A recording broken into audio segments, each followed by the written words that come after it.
Coach Hunt, congratulations not only on a sweep of UCLA tonight, but also the win versus Irvine last week. I mean, you must be on cloud nine, right?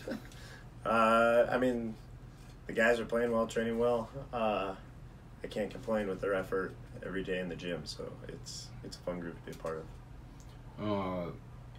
Nobody probably has the experience that you have on your staff with Dr. Duffy being head coach emeritus, but you also have a pretty good assistant core, especially with a new volunteer this season. Care to give credit to your supporting staff?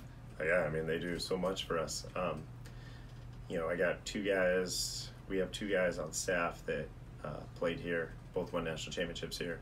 They know what it's like to be in the mix in terms of just the standard and expectation to be a Pepperdine volleyball player, which is pretty tough. So I rely on those guys a lot, and with Marv and Brad and Andy and Chip, it makes my job a lot easier. And during the match, I just say, hey, what do you think here? With the blocking, what do you think with our offense? Every day in the office, Marv's keeping me on task and helping us get better on our side of the net. So, I'm really fortunate. One thing that stood out to Rob Aspero, the UC Irvine PE announcer, was how much you guys have improved serving, and that also. While you started with the 7 service errors this tonight, it was still evident that you guys have improved and have a lot of service pressure. What was the key to fostering that service pressure? Yeah, guys getting older. I don't know, stronger. We haven't changed anything in the gym, so yeah, I can't say it's any one thing. Tonight, obviously, a couple of stats stand out. The team staff that stands out to me is the block. What were you guys doing to give the Malibu Roofing Company its just due? Yeah, I think the last few matches when we've gone back and watched, we've been in good spots. We just sometimes the attackers take really good swings. So tonight, I think we continue that trend of being in good spots and knowing what we want to do on our side of the net. And it just started to go our way a little bit. And our blockers have been doing a good job all year. Just this league is really tough, night in, night out. You're playing against good volleyball players. So, it started to go our way, which we would expect. Tonight, the two big pin hitters for you were Alex Harthaler and David Wagzorek. They combined for 30 kills, 2 errors, and 49 swings.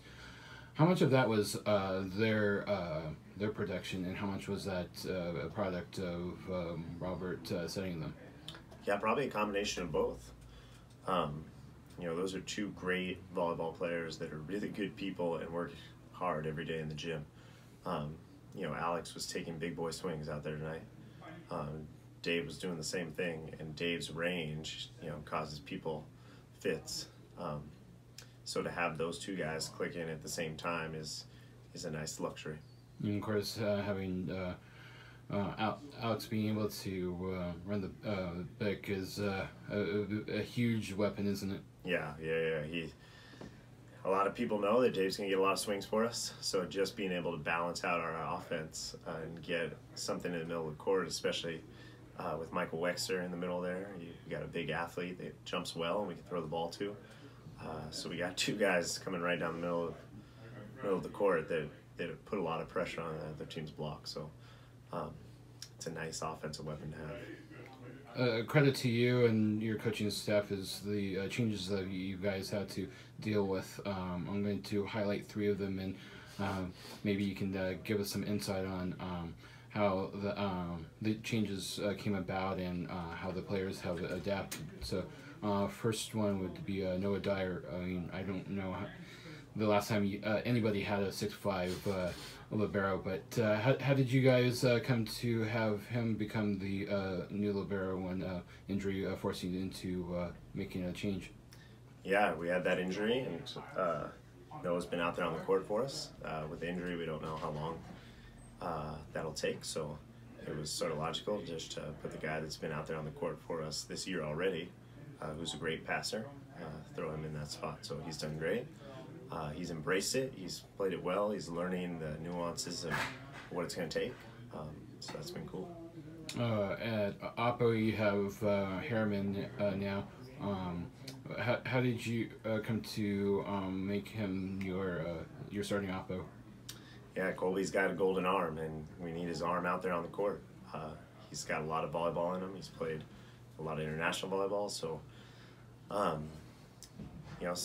some injuries early on, put him out there, and he played so well that we can't take him off. So he's out there. He's doing a lot of good things. You talk about the increased service pressure.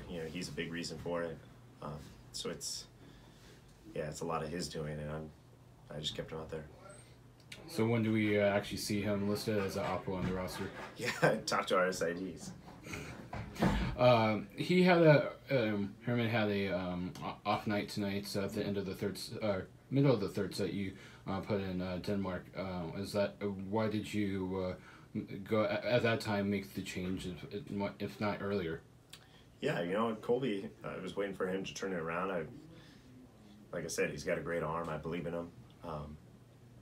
And Caleb has got an unconventional serve that he sort of, manifests in our practice gym every day, and it works pretty well. So we put him in to serve and kept him in there because he's a good defender, and he's a guy that can play on both pins too. So I'm really comfortable with him making good volleyball plays. He's a beach guy, so he handles the ball real well on his platform, and I thought that was something that we needed at that point. And Colby was ready to go back in if we needed him to side out, or if we needed his arm back out there. And the last change you've had on the roster is moving Wexter to middle. Yeah. Can you talk a little bit about that? Yeah, Marv told me to do it. So easy enough, right? Yeah.